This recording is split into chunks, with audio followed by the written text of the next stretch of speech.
Meus irmãos, eu gostaria de compartilhar uma palavra com vocês que se encontra no Evangelho segundo nos escreveu Lucas, no capítulo 15, é um texto que vocês conhecem muito bem. Eu gostaria que vocês abrissem suas Bíblias lá, Evangelho de Lucas, capítulo 15, a partir do verso 11. Esse foi o texto que Deus propôs ao meu coração para nós pensarmos um pouco hoje à noite, a conhecida parábola do filho pródigo. Evangelho segundo escreveu Lucas, capítulo 15, a partir do verso 11. A palavra do Senhor nos diz assim: certo homem tinha 2 filhos. O mais moço deles disse ao pai: Pai, dá-me a parte dos bens que me cabe. E ele lhe repartiu os haveres. Passados não muitos dias, o filho mais moço, ajuntando tudo que era seu, partiu para uma terra distante, e lá dissipou todos os seus bens, vivendo dissolutamente. Depois de ter consumido tudo, sobreveio àquele país uma grande fome, e ele começou a passar necessidade. Então, ele foi e se agregou a um dos cidadãos daquela cidade, e este o mandou para os seus campos a guardar porcos. Ali, desejava ele fartar-se das alfarrobas que os porcos comiam, mas ninguém lhe dava nada. Então, caindo em si, disse: quantos trabalhadores de meu pai têm pão com fartura, e eu aqui morro de fome. Levantar-me-ei e irei ter com o meu pai e lhe direi: Pai, pequei contra o céu e diante de ti. Já não sou digno de ser chamado teu filho. Trata-me como um dos teus trabalhadores. E levantando-se, foi para seu pai. Vinha ele ainda longe quando seu pai o avistou, e compadecido dele, correndo, o abraçou e beijou, e o filho lhe disse: Pai, pequei contra o céu e diante de ti. Já não sou digno de ser chamado teu filho. O pai, porém, disse aos seus servos: trazei depressa a melhor roupa, vestiu, ponde-lhe um anel no dedo e sandálias nos pés. Tragam também e matem um novilho cevado. Comamos e regozijemo-nos, porque este meu filho estava morto e reviveu. Estava perdido e foi achado. E começaram a regozijar-se. Ora, o filho mais velho estivera no campo, e quando voltava, ao aproximar-se da casa, ouviu a música e as danças. Então ele chamou um dos criados e perguntou-lhe o que aquilo significava. Ao que o criado lhe respondeu: veio teu irmão e o teu pai mandou matar o novilho cevado para ele, porque o recuperou com saúde. O irmão mais velho, por sua vez, se indignou e não queria entrar para participar da festa. Saindo, porém, o pai procurava conciliá-lo, mas ele respondeu ao seu pai: há tantos anos eu te sirvo sem jamais transigir uma única ordem tua, e tu nunca me destes nem sequer um cabrito para que eu me alegrasse com os meus amigos. Vindo, porém, esse teu filho, que desperdiçou os teus bens com as meretrizes, tu mandaste matar para ele o novilho cevado. Então lhe respondeu o pai: meu filho, tu sempre estás comigo, tudo o que é meu também é seu. Entretanto, nós precisávamos nos alegrar, porque o teu irmão estava morto e reviveu. Ele estava perdido, mas ele foi achado. Amém, irmãos? Vamos orar. Meu Deus, nós amamos o Senhor com toda a força do nosso coração. Ser propício para conosco hoje à noite, Senhor, e fala com o teu povo. Nós estamos aqui, meu Deus, para ouvir a tua maravilhosa voz. Nos ajude, Senhor, nos ofereça ferramentas para que nós possamos te louvar com toda a força do nosso coração. E para que nós possamos, meu Deus, trazer tudo aquilo que o Senhor quis nos ensinar por meio dessa parábola para as nossas vidas, para que nós possamos ser servos melhores, adoradores melhores. Esse é o desejo do nosso coração e a nossa oração. Em nome de Jesus. Amém. Pois bem, meus irmãos, esse é um dos textos mais conhecidos do Evangelho de Lucas, que é o meu evangelho favorito. Eu amo esse evangelho porque é o evangelho dos invisíveis sociais, é o evangelho daquelas pessoas que provavelmente não apareceriam na história da redenção se Deus não tivesse escolhido a Lucas para falar a respeito de pessoas que pouco são percebidas em nosso cotidiano. Aqui nós temos o que na teologia chamamos de parabólica, um conjunto de parábolas que possuem o objetivo de nos ensinar uma máxima, algo que deve trazer saúde às nossas almas eternas. Nós temos a parábola da dracma perdida. Quem faz uma festa porque encontrou uma moeda de poucos centavos? Nós temos a famosa parábola da ovelha perdida. Quem deixa para trás 99 ovelhas e vai à procura de apenas uma que se extraviou? E depois nós temos um pai que se alegra porque um filho que lhe dava muito trabalho voltou para casa. A famosa parábola do filho pródigo.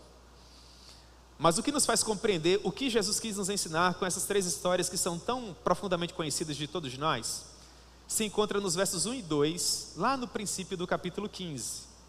E nós precisamos ler esses dois versos para compreender por que o Senhor Jesus nos fala a respeito da ovelha perdida, da moeda perdida e do filho que havia se perdido, mas que finalmente foi encontrado. Os versos 1 e 2 do princípio do capítulo 15 nos diz assim: aproximavam-se de Jesus todos os publicanos e pecadores para o ouvir. E murmuravam os fariseus e os escribas, dizendo: este recebe pecadores e come com eles. Então aqui nós temos diante do Senhor Jesus dois grupos. O grupo dos fariseus e dos doutores da lei, que estavam no extremo do espectro do legalismo da época. Eles eram o estereótipo de homens que perfaziam a proximidade de Deus. Se a época em que o Senhor Jesus caminhou sobre a face da terra, você perguntasse acerca de pessoas que no entendimento da sociedade eram homens de Deus, seguramente eles diriam que fariseus e doutores da lei eram homens de Deus. Da mesma forma, se você perguntasse a respeito daqueles que estavam no outro espectro, no extremo oposto, pessoas que viviam à margem da sociedade, pessoas que não tinham qualquer contato com Deus, pessoas que eram o extremo oposto dos fariseus e dos doutores da lei, seguramente as pessoas falariam para vocês que nesse polo estavam os publicanos e os pecadores. Então, em um mesmo grupo haviam pessoas que habitavam dois extremos: o extremo da falsa santidade, de uma mera santidade social, servos de Deus meramente nominais, e haviam aqueles que, do ponto de vista religioso, não valiam absolutamente nada. E essas três parábolas que o Senhor Jesus compartilha conosco dentro do Evangelho de Lucas capítulo 15, serve justamente para exortar ambos os públicos. Ora Jesus trata com os publicanos e pecadores, ora o Senhor Jesus trata com os fariseus e os doutores da lei. É justamente o que nós encontramos na parábola do filho pródigo e do filho mais velho que permaneceu dentro de casa. Quando Jesus dá exemplos do comportamento do filho pródigo, é claro que Jesus se referia aos publicanos e pecadores, que haviam deixado a casa do pai, que viviam uma vida desregrada, que não possuíam o temor de Deus e pecavam de uma maneira contumaz. Muitas daquelas pessoas, não se enganem, eles estavam de fato no fundo do poço. E Jesus estava ali com uma palavra de esperança para restaurá-los. O filho mais velho, por sua vez, é aquele que no entendimento dele jamais havia errado. Ele havia permanecido todo o tempo dentro da casa do pai. Ele se orgulhava de que no entendimento dele ele não havia transigido nenhuma regra, nenhum mandamento. Mas a religiosidade dele não passava de mero legalismo. Ele achava que tinha um relacionamento com o pai, mas ele estava muito mais interessado na propriedade do pai, nos bens do pai. Então Jesus ele conta essa parábola para justamente tornar clara a intenção dos dois públicos e nos ensinar um princípio que é muito importante para todos nós, ainda nos dias atuais. Qual seria? Algumas pessoas estão perdidas porque estão fora da casa do Pai. Contudo, há outras pessoas que estão perdidas da mesma forma, ainda que dentro da casa do Pai. E nós tentaremos ver isso no final dessa breve exposição. Amém, meus irmãos? Então, muito bem, vocês precisam, ao tempo em que eu estou falando aqui, imaginar que há dois públicos que estão ouvindo essa mensagem pregada pelo Senhor Jesus. Há publicanos e pecadores, e há fariseus e doutores da lei. A princípio, Jesus vai mencionar, através do comportamento do irmão mais novo, os publicanos e os pecadores. Então Jesus começa dizendo assim: certo homem tinha 2 filhos. O mais moço deles disse ao pai: Pai, dá-me a parte dos bens que me cabe. E ele lhe repartiu os haveres. O que nós temos é a figura de um garoto que era filho de um grande latifundiário, um homem que possuía muitas terras e por causa disso ele era muito rico. Contudo, apesar do pai desse rapaz ser muito rico, esse garoto, ao que parece por habitar num contexto campesino, rural, mesmo sendo o filho de um próspero senhor de terras, mesmo gozando de uma vida regalada, ele não encontrava felicidade para o seu pobre coração. E eu quero acreditar que a infelicidade desse garoto não consistia naquilo que ele não possuía, porque ele tinha tudo que o dinheiro podia comprar. Na verdade, ele era triste por conta da vida que ele levava. Em último caso, ele não queria ser filho de um fazendeiro, ele não queria herdar aquelas terras, ele não queria estar associado àquelas pessoas. Muito provavelmente, o que nós conseguimos antever é que esse garoto sonhava com popularidade, ele queria o meio urbano, ele queria frequentar círculos badalados da alta sociedade, fruir de prazeres que o campo não poderia lhe oferecer. Então um dia, ele acordou no quarto confortável, onde ele dormia, sentindo o cheiro daqueles ovos com bacon que um dos servos do seu pai havia preparado, daquele pão quentinho, passado na manteiga, aquele leite recém-tirado, aquele suco gelado, junto com um cafezinho esperando por ele. E ele não conseguia encontrar prazer em nada disso. Ele não conseguia reunir prazer no quarto que possuía, ou no café robusto que o seu pai, grande fazendeiro, tinha a oferecer para ele. Esse dia foi o dia mais difícil de todos. Ele não suportava aquele cheiro de café bem passado, bem cedo pela manhã, e a sua mãe cuidando dos seus afazeres, o seu irmão indo trabalhar no campo, o seu pai cuidando das atividades da fazenda. Aquele era um fardo que ele não podia suportar. Então nesse dia ele tomou coragem. Ele se aproximou do pai dele, olhou bem nos olhos do seu velho pai, de cabelos encaniçados, e disse: Pai, dá-me a parte dos bens que me cabe, porque eu não quero mais dividir essa mansão com o Senhor. Eu não suporto mais esse cheiro de ovos mexidos, de cafezinho feito na hora, de leite recém-tirado das vacas. Não, eu quero viver as minhas próprias experiências. Eu quero ser o Senhor do meu destino. Eu quero ser o capitão da minha alma. Eu sei o que é melhor para a minha vida. Vocês concordam comigo que isso é pecado, né, irmãos? É isso que nós geralmente fazemos quando nós somos orientados pelo Senhor por meio da sua palavra, e Deus nos estabelece limites, parâmetros por meio da sua palavra, e mesmo conhecendo a vontade do Senhor que se revela a nós por meio dessa regra de fé e prática, nós às vezes achamos que nós sabemos o que é melhor para as nossas vidas. Nós achamos que podemos ser os senhores do nosso próprio destino, os capitães das nossas próprias almas eternas, e nos rebelamos contra Deus. Deus diz até onde nós podemos ir e aquilo que nós podemos fazer para o nosso bem, porque Ele nos ama.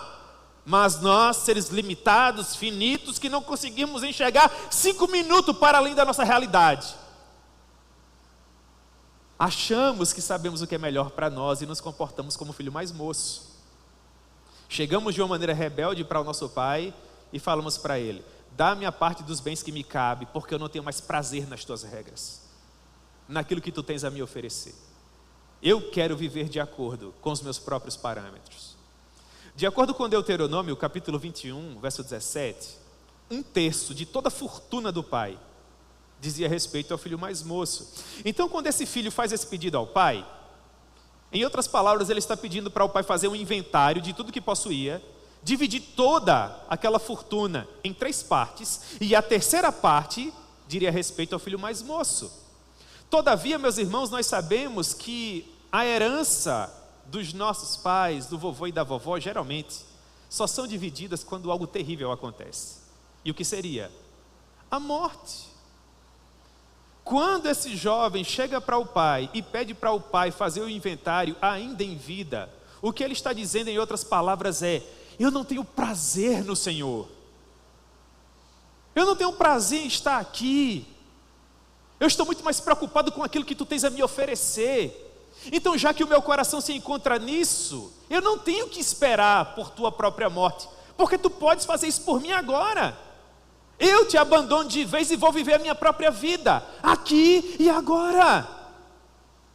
Eu quero que vocês considerem que no momento em que essa história foi contada por Jesus, qualquer filho que fizesse um pedido tão desaforado como esse, do ponto de vista da cultura da época, deveria ser considerado morto pelo seu pai. Porque para preservar o seu nome e a memória da sua família, e bem assim os seus bens, esse pai, em termos culturais, poderia deserdar o filho. Ele podia dizer: eu não vou fazer o inventário dos meus bens coisa nenhuma, pelo contrário, eu vou abandonar você. E já que você quer viver a sua própria vida, que você construa a sua vida.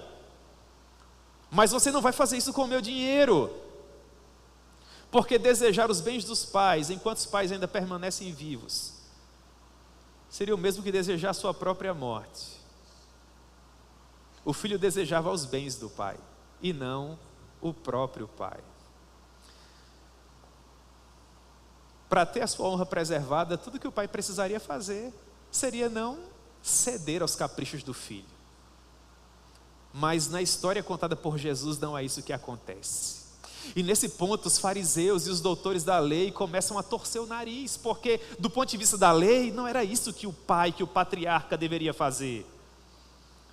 A lei preceituava, os ditames da época diziam que o pai deveria, nesse momento, abandonar o filho, não compartilhar dessa vergonha com ele, não sofrer esse dano tamanho junto com ele. Mas à medida que Jesus vai contando a história, e o pai vai se envolvendo cada vez mais na vida do filho, os fariseus, eles começam a receber a história de Jesus com um coração muito dolorido, porque na história contada por Jesus, o pai reparte os haveres. E nós sabemos, à luz do conhecimento que temos do Antigo Testamento, que na cultura do Antigo Israel, as propriedades foram divididas lá na época em que Josué conquistou a terra prometida, e elas foram passando de pai para filho através de gerações. Não se tratava de uma mera fazenda, era o nome, era o legado de toda uma árvore genealógica. Se tratava da vida do próprio pai, que estava sendo dilapidada pelo filho, o nome da própria família sendo lançado na lama. Os doutores da lei sabiam disso, os fariseus sabiam disso, mas aparentemente só quem não sabia disso era o pai, porque ele prefere sofrer com esse filho. Faz o inventário da propriedade e a vende, ainda que com isso ele soubesse que estava vendendo uma parte dele próprio. E em último caso, nós sabemos que quando nós nos apressamos para vender algo, geralmente nós nunca conseguimos o preço que aquilo realmente vale. O pai deve ter vendido uma porção da sua fazenda por uma ninharia. Pesou o dinheiro, colocou nas mãos do filho, e o verso 13 diz que esse garoto foi embora.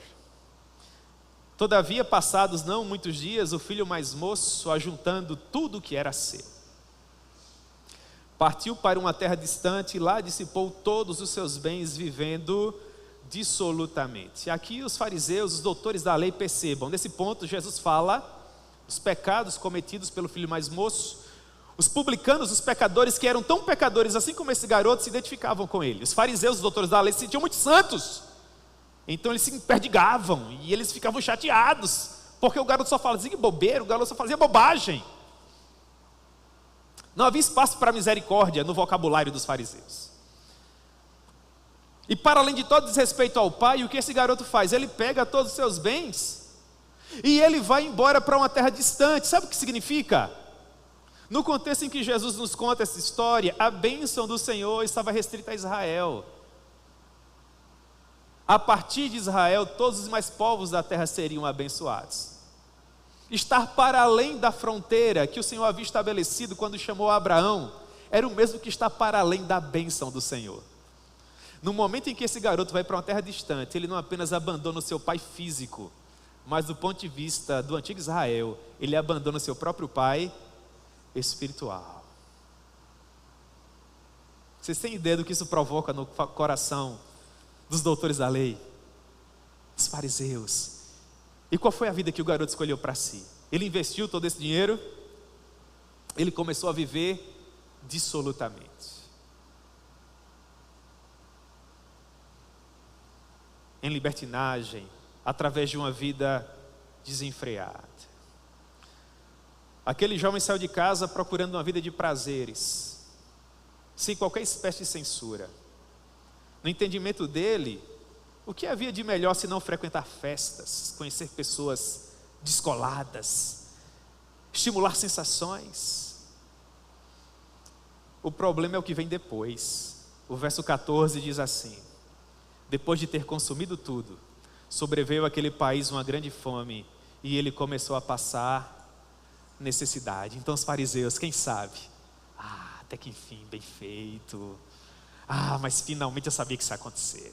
E a palavra que Lucas usa para necessidade, esterel, seria o mesmo que ser deixado para trás. A palavra passar necessidade seria o mesmo que falhar em tornar-se parte de um grupo. E é maravilhoso esse vocabulário grego, sabe por quê? Porque tudo que esse garoto queria era fazer parte de um grupo.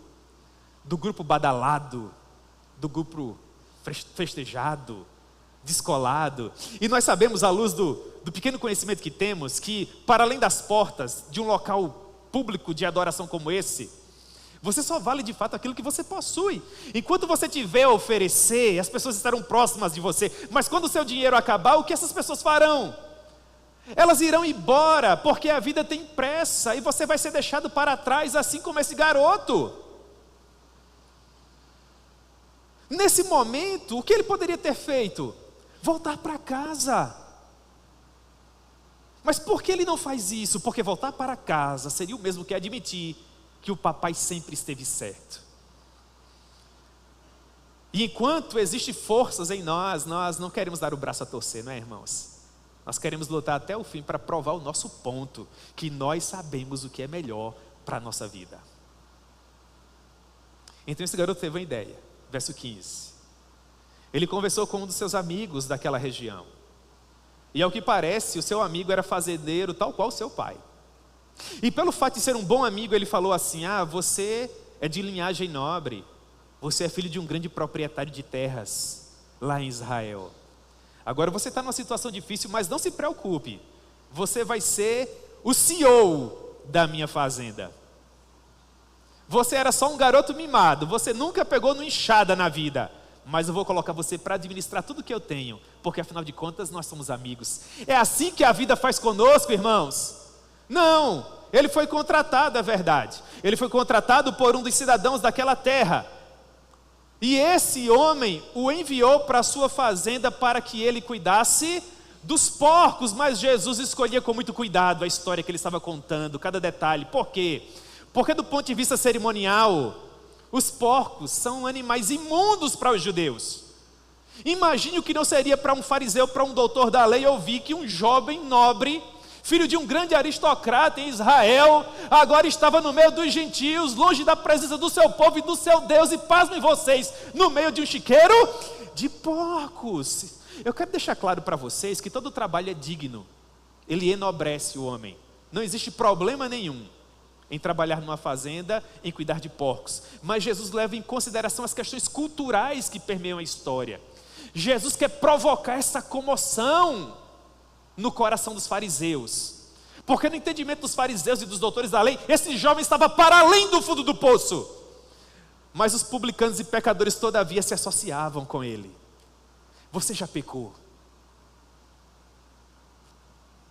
Você já se sentiu distante de Deus? Achando que não havia mais saída, que não havia mais esperança, que não havia mais perdão? Então você consegue sentir com o coração desse rapaz. Só que, Infelizmente, na fazenda onde ele foi contratado, não havia vale alimentação, irmãos. Então o verso 16 diz que quando finalmente chegou a hora do almoço, mas Jesus é um pregador sem igual. Aquele garoto naturalmente sentiu fome. E sabe o que acontece aqui? Ele começa a olhar para a lavagem dos porcos. E ele pede para comer um pouco daquilo. Só que o verso 16 diz que ninguém lhe dava nada. Talvez esse seja o pior momento das nossas experiências amargas. Quando nós descobrimos com os nossos próprios olhos que às vezes a vida não é aquilo que nós esperávamos. E como o mundo pode ser cruel. Os problemas e as frustrações da vida estavam golpeando esse jovem de uma maneira tão forte, que ele sentia no seu coração estar espoliado de todos os seus sonhos, como que se não houvesse mais esperança. Ele só desejava comer as alfarrobas dos porcos. Então é justamente nesse momento que algo extraordinário acontece, irmãos. Aconteceu comigo. Aconteceu com você. O verso 17 devia ser escrito com letras douradas. Quando Jesus muda abruptamente a história e diz assim: então, é magnífico esse então, devia todo ele ser caixa alta.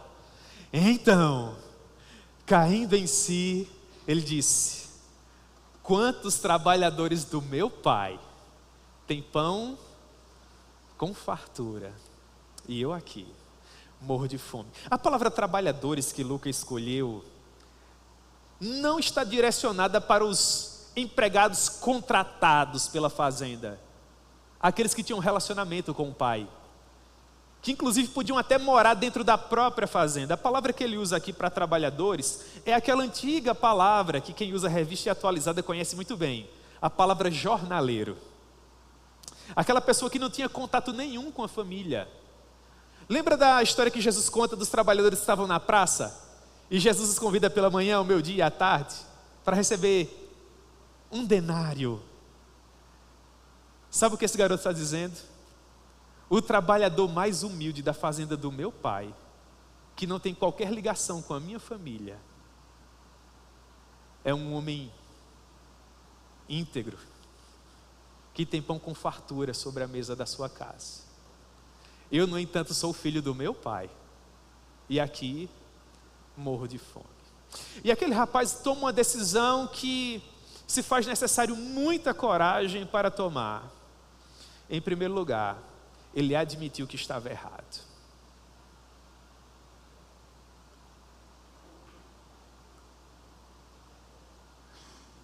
Em segundo lugar, ele resolveu levantar-se, sair do local de vergonha e dor em que ele se encontrava. E em terceiro lugar, ele resolveu pedir perdão ao Pai. Então são 3 passos que nós devemos guardar em nosso coração. Primeiro passo, arrependa-se. Segundo passo, levante-se. E o terceiro passo, vá, ache o caminho, reordene a sua vida, persista na jornada. Como ele se encontrava numa terra longínqua, por óbvio que ele deveria caminhar muito do local onde ele se encontrava até finalmente voltar à presença do seu pai. Nessa jornada, irmãos, todos nós estamos. Houve um momento das nossas vidas que nós ouvimos o Evangelho, a ficha caiu e nós tomamos a mesma decisão que esse rapaz. Quantos servos do meu pai têm uma vida digna sobre a terra? E eu estou aqui nessa situação. Levantar-me-ei e voltarei para a casa do meu pai. É isso que nós estamos fazendo, sim ou não, irmãos? Na história contada pelo John Bunyan, Peregrino, há uma passagem que se encaixa muito bem aqui, nós devemos ter muito cuidado. O peregrino havia acabado de sair da Feira das Vaidades, e ele começou a caminhar bem ao lado do Rio da Vida, E as plantas, os vegetais que eram banhados por aquela água, produziam um fruto que era maravilhoso. Então o peregrino e esperançoso, após a luta que travaram na Feira das Vaidades, eles se alimentam daquelas frutas, dormem naquela relva, se alimentam daquelas frutas, dormem naquela relva, se alimentam daquelas frutas, dormem naquela relva. O John Bunyan, ele faz questão de gastar tempo aqui, repetindo essas palavras. Os peregrinos gastam tempo, até que finalmente eles decidem continuar a jornada. Até então eles não haviam saído do caminho. Só que em determinado momento o rio da vida corre por um determinado trecho e o caminho que leva a Jerusalém Celestial parte por outro. E uma vez que o caminho se afasta do rio da vida, o terreno se torna pedregoso, difícil, as árvores aprazíveis dão lugar a espinhos, cardos e abrolhos, e os pés dos peregrinos começam a doer. Cristão começa a reclamar, esperançoso da mesma forma. Então eles veem uma escada por cima da cerca, e após a escada há uma pradaria aprazível, maravilhosa, e a pradaria segue bem ao lado do caminho. Então eles têm a ideia de pular aquela cerca, abandonar o caminho de onde nenhum peregrino que está em direção a Jerusalém Celestial, para a casa do Pai, jamais deve pensar em abandonar, e eles vão pela pradaria. E eles não conseguem perceber que em determinado momento eles se afastam do caminho. Eles encontram inclusive um outro viajante, o nome dele é Esperança Van. E eles perguntam: Senhor Esperança Van, nós estamos num bom caminho? E Esperança Van diz assim: vocês estão num caminho ótimo, podem continuar. Começa a chover, há muitos relâmpagos e trovões, a água sobe depressa, eles quase se afogam umas 9 ou 10 vezes, até que, completamente cansados, depauperados, eles se deixam cair embaixo de uma árvore, pegam no sono e são presos pelo gigante desespero. E são levados pelo gigante desespero até a casa dele, o castelo da dúvida. E sofrem todo tipo de vergonha e dor ali. Por que é que eu contei essa historinha para vocês? Porque nós estamos, irmãos, às vezes na qualidade de peregrinos, cientes de que precisamos voltar à casa do Pai. Nós estamos no caminho certo, nós estamos na direção correta, e pelo fato de já caminhar algum tempo na igreja, às vezes nós conseguimos uma vida até confortável, porque os pecados terríveis que outrora nós cometíamos, nós não estamos cometendo mais. Nós pecamos, é verdade, mas em outro aspecto, em outra seara. Nós somos pessoas melhores, nós ainda não somos quem nós deveríamos ser, mas louvado seja o nome do Senhor, porque nós não somos mais quem éramos. E é um perigo nesse ponto da nossa jornada, porque nós temos a tendência de baixar a guarda, de achar que nós já chegamos quando ainda estamos no meio do caminho. E assim como cristão esperançoso, às vezes nós pegamos atalhos. Eu quero implorar algo a você hoje à noite, em nome de Jesus: não tome atalhos. Cuidado com um gigante chamado dúvida. Cuidado com o castelo do desespero. Então, depois de muito sofrimento, o cristão lembrou que toda a vida ele andava com a chave pendurada no pescoço. Esperança. Abriu todas as portas daquele castelo e voltou para o caminho. Mas ele descobriu que há sempre um atalho para sair do caminho, mas é muito difícil encontrar um atalho para voltar, porque o cair é do homem, mas o levantar é de Deus. O rapaz ensaiou um discurso. Ele começou a repetir para ele mesmo: quando eu ver o meu pai, eu vou dizer para ele: Pai, pequei contra o céu e diante de ti, já não sou digno de ser chamado teu filho, trata-me tão somente como um dos teus trabalhadores. Ele ia caminhando e repetindo, caminhando e repetindo. Você já teve que pedir perdão? Mas é muito difícil pedir perdão, não é, irmãos? Pois bem, era difícil para esse garoto também. Só que o verso 20, a porção final, diz que ele vinha ainda longe, ensaiando esse discurso, quando seu pai o avistou e, compadecido dele, correndo, o abraçou e o beijou. Perceba, o pai estava com compadecido, ou seja, com o coração compungido pelo sofrimento do filho. E quanto mais a distância diminuía, mais o pai via a situação deplorável do garoto. Então o pai não suporta mais olhar para a figura do seu filho, esquálida daquela forma, e ele corre em direção a ele. Isso chama a atenção porque um ancião em Israel, nesse contexto, nunca corria. Isso é uma quebra de etiqueta, mas ele corre diante do sofrimento do filho para, quem sabe, dividir aquele fardo com ele. Eu vou caminhar com você, eu quero que todo mundo veja que eu não tenho vergonha de você. E o pai caminha com esse filho. Mas que espécie de pai caminha com um filho assim, irmãos? Às vezes nós quase tendemos para o lado dos fariseus e doutores da lei, não é? Seria, quem sabe, melhor esperar e passar na cara dele tudo que ele fez. Mas esse pai não, ele é diferente, ele corre. E o texto diz que ele o abraça. Você consegue gastar 2 ou 3 segundos da sua vida imaginando um homem limpo, bem asseado, abraçando um filho com o odor que esse filho aqui tinha, com as roupas maltrapilhas dele. E o pai vai além, o pai o beija. Eu acho que os fariseus estavam aqui pé da vida nesse momento, porque o pai o abraçou e o beijou, e o filho começa a compartilhar aquele discurso ensaiado, dizendo no verso 22, pai, eu pequei, mas o pai o interrompe, e já começa a dar ordens aos criados, dizendo, tragam depressa a melhor roupa, vistam-no, coloquem um anel no seu dedo e sandálias nos seus pés, tragam também e matem um novilho cevado, vamos todos comer e nos alegrar, porque esse meu filho estava morto e reviveu, ele estava perdido e foi achado. Tragam depressa a melhor roupa. Sabe de quem era a melhor roupa? A melhor roupa era a própria roupa do pai.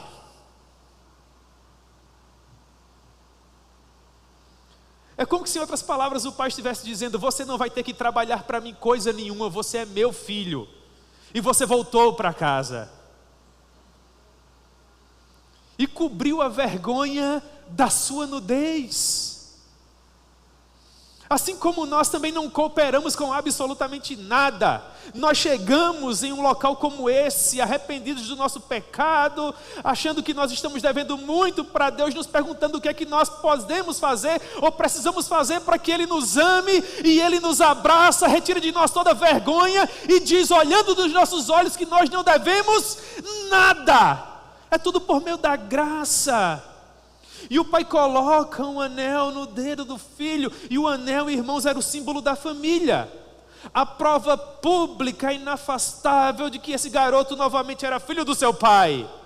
Aquele terço da fortuna que ele havia perdido, agora havia sido recuperado.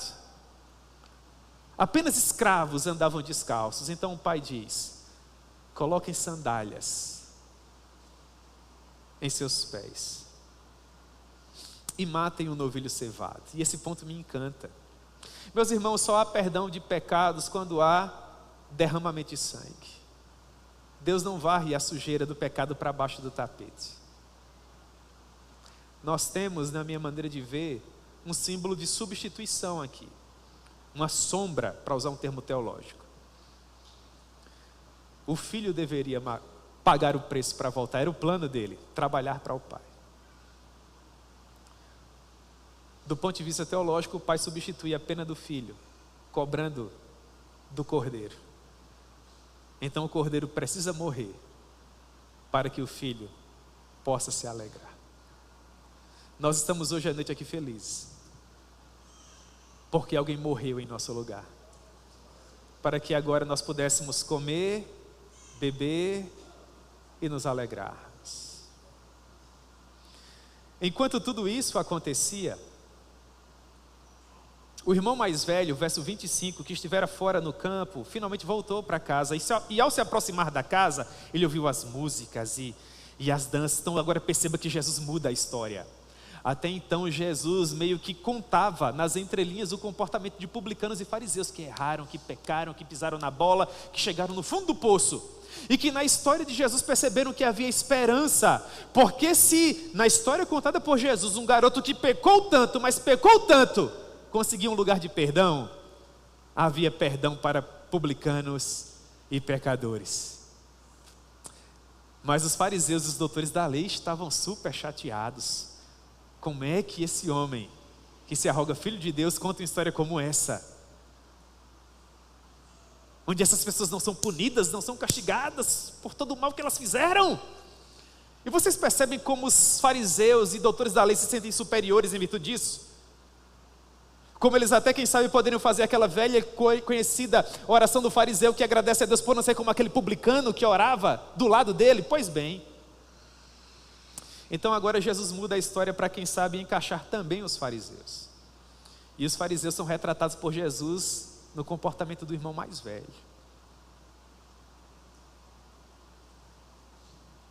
Ele ouviu a música, ele viu as danças, e ele não quis nem entrar. Pelo contrário, verso 26, ele chamou um dos criados e perguntou para aquele criado o que era aquilo. E o criado disse, verso 27, é que veio teu irmão, e o teu pai mandou matar o novilho cevado, porque o recuperou com saúde. O que um irmão deveria fazer nesse momento? Hein, irmãos? O que um irmão deveria fazer?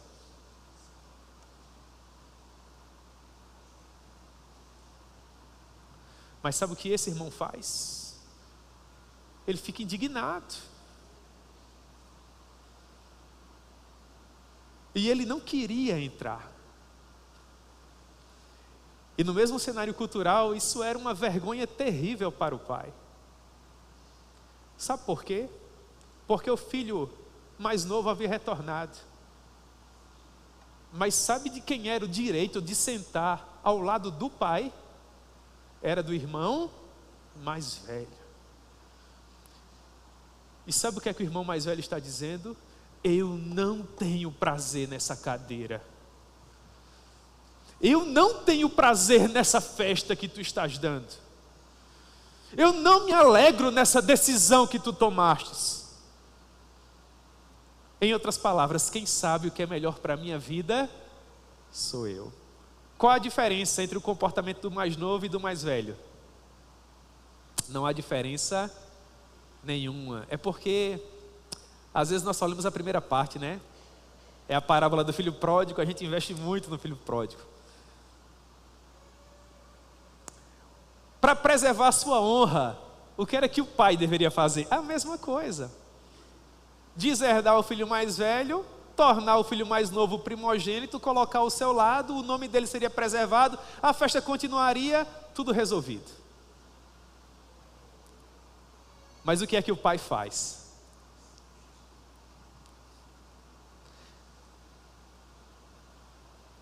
Ah, irmãos, eu amo esse pai. Ele vai lá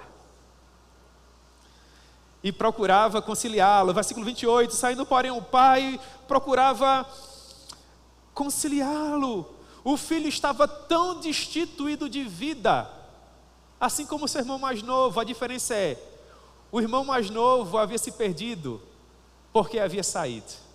O irmão mais velho, da mesma forma, também estava perdido, só que dentro de casa. E o pai lhe diz, versos 29 e 30, ou melhor, o filho diz, há tantos anos te sirvo, sem jamais transgredir uma única ordem tua, e nunca me deste nem um cabrito sequer, para que eu me alegrasse com os meus amigos.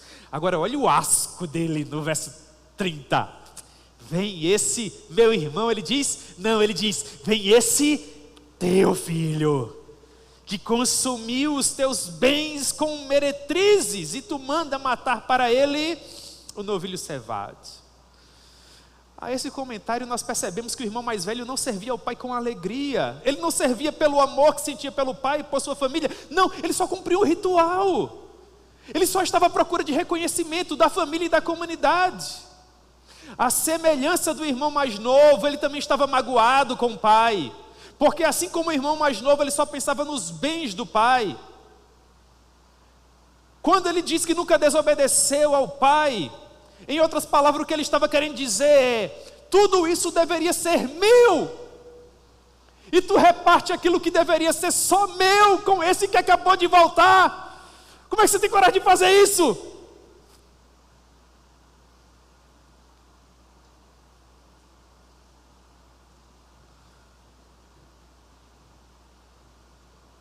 Então o pai lhe diz, no verso 31,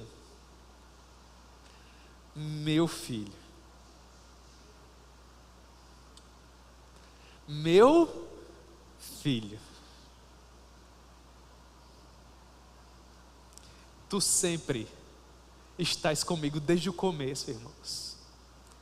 Quando esse irmão mais velho estava perdido lá na Babilônia, foi ele quem foi até lá. Foi ele que disse que seria fiel a esse irmão mais velho por todos os dias, que a partir dele seriam abençoadas todas as famílias da terra. O irmão mais velho foi o único povo da face da terra que sempre teve esperança. Não porque viu o mar vermelho se abrir, ou o sol retroceder, ou porque viu gigantes, muralhas caírem, não. Porque sempre foi o povo do amor especial, do cuidado especial do Senhor. E ele diz, tu sempre estivestes comigo, tudo aquilo que é meu, é teu. Mas era preciso que esses que não valiam nada, que sou eu, que são vocês, publicanos, pecadores, um povo que vivia na região da sombra da morte, o povo que jamais tinha tido a oportunidade de ver a luz, um dia, irmãos, resplandeceu sobre nós a luz. Porque o povo que andava sob crassas trevas foi abençoado por uma maravilhosa luz, porque um filho nos nasceu, um filho se nos deu. Todo o conselho e poder estava sobre os seus ombros, e ele é o nosso maravilhoso conselheiro, Deus forte, Pai da eternidade, Príncipe da paz. Portanto, era preciso que nós nos regozijássemos, nos alegrássemos, porque esse teu irmão estava morto e reviveu. Ele estava perdido e foi achado. Publicanos e pecadores, filho mais moço, fariseus e doutores da lei, o filho mais velho, tinham corações iguais. Ambos eram hostis ao Pai. O primeiro, os gentios, achavam que sabiam o que era melhor para suas vidas, foram viver suas próprias experiências. O segundo, o irmão mais velho, permaneceu na casa do pai, mas não amava ao pai como ele deveria ser amado. Um evitava ao pai por estar fora, o outro evitava ao pai estando dentro. Nenhuma dessas duas posturas é interessante. Talvez hoje à noite nos visite alguém que ainda não viveu a experiência de voltar para a casa do pai. Talvez nos acompanhe pela internet alguém que ainda não viveu a experiência de estar na casa do pai. Você pode tomar a decisão, meu irmão, sendo ajudado pelo Espírito Santo, de fazer isso hoje. E talvez exista, quem sabe, alguém hoje à noite aqui que se sinta perdido, ainda que dentro da casa do Pai. Entre para essa festa, meu irmão. Participe desse banquete. Se alegre com a sua família, para a glória de Deus. Eu quero fazer 3 aplicações e nós vamos orar. A primeira delas: quando nós finalmente buscamos e encontramos a Deus, assim como na experiência do filho mais moço, as nossas roupas também são substituídas. O sangue de Jesus nos purifica de todo pecado. Um anel, um selo nos é dado e nós passamos a ser família de Deus, nação santa, povo de propriedade exclusiva do Senhor. Mas nós que às vezes estamos dentro, que já vivemos a experiência de compreender o Evangelho, às vezes nos acostumamos com o sagrado. Nós temos cultos nas terças e aos domingos também, e às vezes nós vamos relaxando em nossa postura, e a semelhança do irmão mais velho, pelo fato de nós já sermos antigos na comunidade de fé, na caminhada, às vezes nós não nos sentimos vistos, privilegiados, amados.